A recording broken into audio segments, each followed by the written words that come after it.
Hi, this is Lydia Pierre here with Desirable Magazine, interviewing with R&B legend Lyfe Jennings. How are you today? So I'm good. How are you? I'm good. Thank you so much for coming out.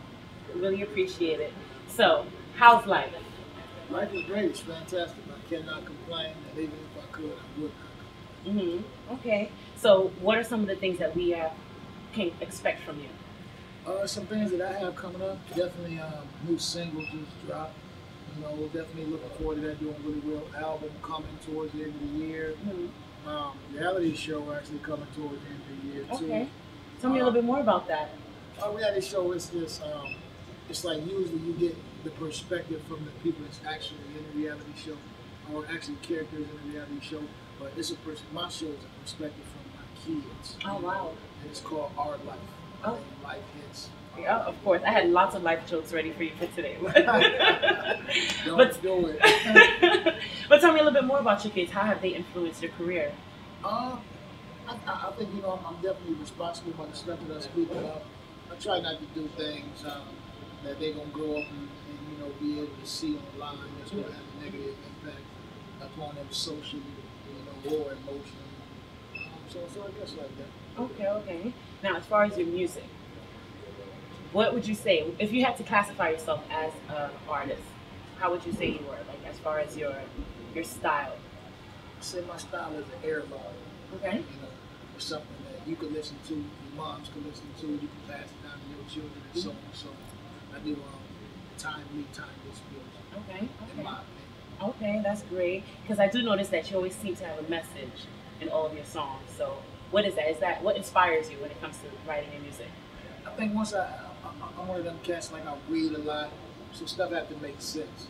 So I think if I was just talking about the club, like that's not really challenging to me. So when I write about something personal, not only do I want to relay a message, but it's a challenge in the sense that I have to develop it to make everybody understand it like I understood it. Oh wow, okay.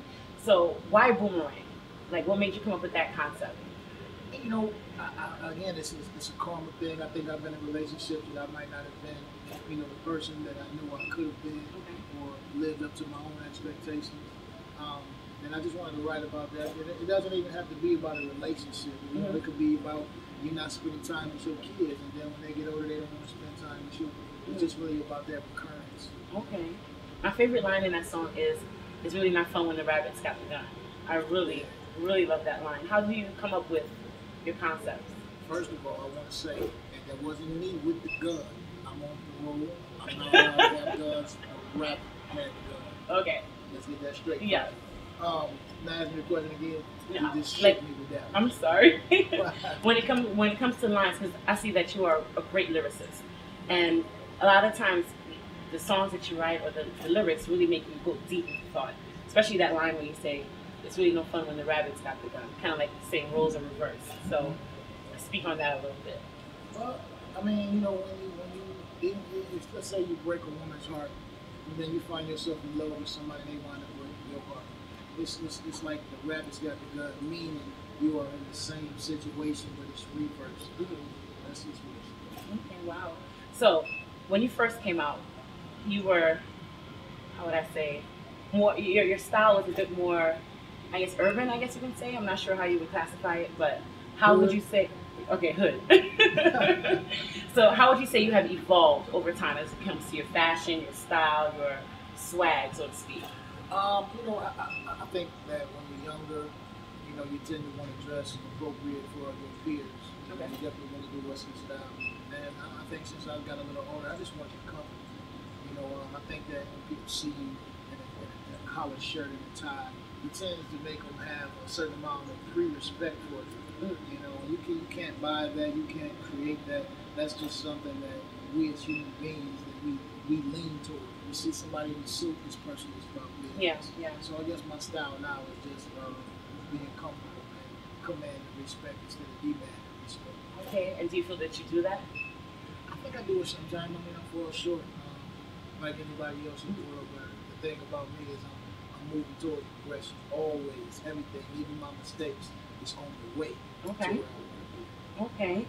Now, when it comes to you connecting with your audience or your fans, what is your favorite way to perform when it comes to performing in front of them? Do you like the more intimate settings? Do you like the stadiums?